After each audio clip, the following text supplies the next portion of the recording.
Connecticut's #1 local news.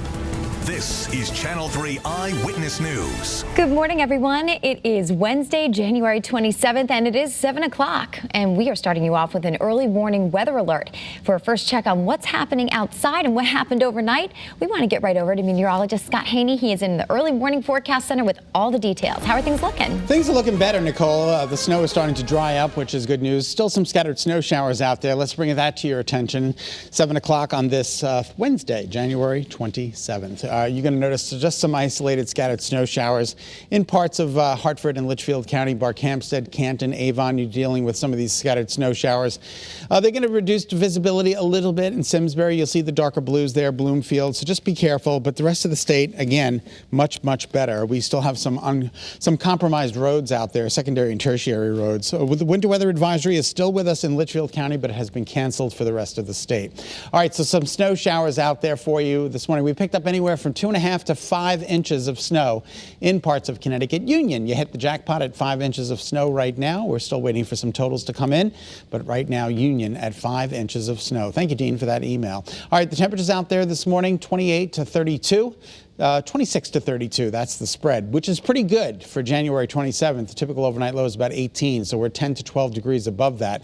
There is a bit of a breeze out of the north right now, 6 to 8 to 9 miles an hour, and that'll make it feel a little bit cooler, like it's 19 in Torrington. So grab those winter woolies as you're heading out the door to clean off your cars.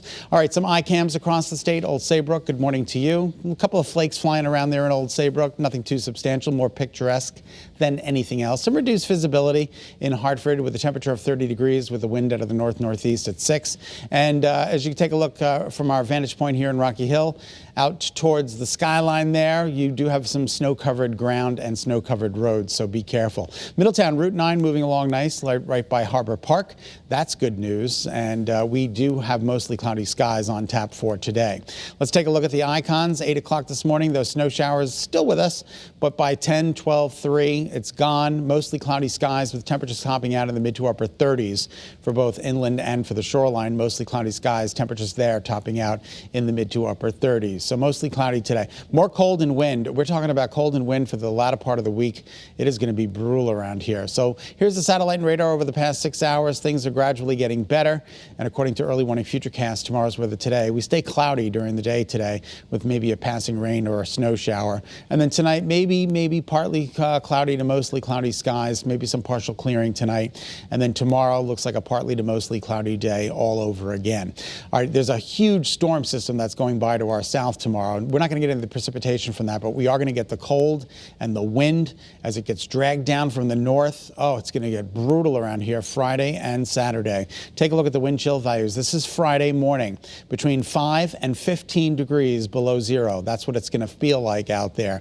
As we take a look at noon, 6 to 16 degrees below zero. Everybody's in the negative numbers in terms of the wind chill Friday around noon. And then Friday night, oh my goodness gracious, 7 to 17 degrees below zero. That'll be the real feel, and that continues into Saturday morning. Just a really tough time period Friday into Saturday. So we'll keep you posted, but you got to stay warm out there. It's dangerously cold. All right, temperatures today in the mid to upper 30s, cloudy with some snow and rain showers during the day today. And then your 7-day forecast includes partly to mostly cloudy skies tomorrow. It'll be breezy, and then the wind really kicks in for Friday, and that wind chill value goes below zero. Saturday, breezy, a little bit better, 26, and then 30 on Sunday. And then we're tracking a coastal storm. A lot of uncertainty with that storm as the timing. So we'll certainly keep you posted as the model runs continue to come on in. All right, 7:04. We'll send it back to Nicole for a check of today's news. Hey, Nicole. Hey, Scott. It is now 7:04, as you said, and now we turn you to the coronavirus and the path forward. 100 million people have been infected across the globe with COVID-19. The U.S., India, Brazil, Russia, and the U.K. have the most cases, with the United States contributing to about a quarter of all COVID cases in the world. More than 2 million people across the globe have died from the virus since it first emerged more than a year ago. Back here in our state, new numbers from the governor's office show the state's positivity rate has fallen from around 5% to 3.6%.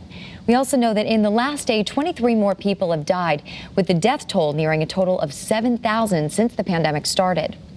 President Biden is ordering the U.S. to buy 200 million more doses of the coronavirus vaccines, which would later be delivered this summer. Channel 3 Eyewitness News reporter Patricia Del Rio has some more details on what else the new president is doing to fight the virus. President Biden is increasing the availability supply of coronavirus vaccine by 16%. Weekly vaccination distributions to states, tribes, and territories from 8.6 million doses to a minimum of 10 million doses. The White House will also be giving states a 3-week forecast of how much vaccine to expect. Under the previous administration, they were given just days' notice and forced to scramble, slowing the vaccination process. This is going to help make sure governors, mayors, and local leaders have greater certainty around supply so they can carry out their plans to vaccinate as many people as possible. And more doses could become available if Johnson & Johnson receive an emergency use authorization from the FDA, which could happen sometime in the next few weeks. AstraZeneca may seek approval in the spring. Republicans tried to challenge whether impeaching former President Donald Trump is constitutional.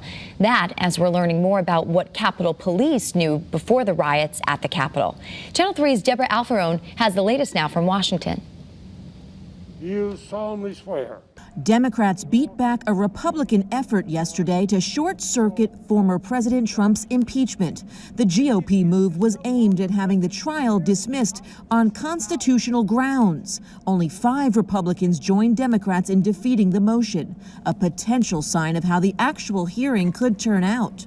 17 Republican votes are needed to convict the former president of inciting the insurrection on the Capitol January 6th. Democrats are wasting the nation's time on a partisan vendetta against a man no longer in office. To me, what Trump did was the most despicable thing any president has ever done. After starting to preside over the trial, Democratic Senator Patrick Leahy of Vermont was taken to the hospital for observation before returning home last night. The 80-year-old is the third in line to the presidency. This was just an abundance of caution. He was feeling uncomfortable. Mr. Trump will be represented by South Carolina attorney Butch Bowers. Bowers was interviewed by the Washington Post and wouldn't say if the former president will appear at the trial or if he'll call witnesses, telling the paper, "You'll see our case when we present it, and I think the facts and the law will speak for themselves." As investigators continue to look into the events of January 6th, acting Capitol Police Chief Yogananda Pittman apologized to lawmakers, saying the department knew that militia groups and white supremacists, possibly armed, would be coming to D.C. January 6th. Pittman acknowledged the department failed and should have been more prepared for this attack. Deborah Alfarone, CBS News, Washington. And now this morning, we're learning more about the death of Zappos founder Tony Hsieh. He died in a fire back in November in New London at the age of 46. And a new report from New London officials show that he ended up in the shed that eventually caught fire after an argument with his girlfriend. The fight was about the cleanliness of the house, and it took place hours before he was set to leave for Hawaii. A possible cause for the fire includes candles, a propane heater, improperly discarded cigarettes, or even marijuana. His death was determined to be accidental by the chief medical examiner. Thank you so much for tuning in to Eyewitness News on this Wednesday morning. Remember, you can get news and weather and traffic updates anytime on the Channel 3 app. It's a little slick in some spots out there, so if you're about to head out, stay safe, drive safely. That's all our time for today. We'll see you back here tomorrow.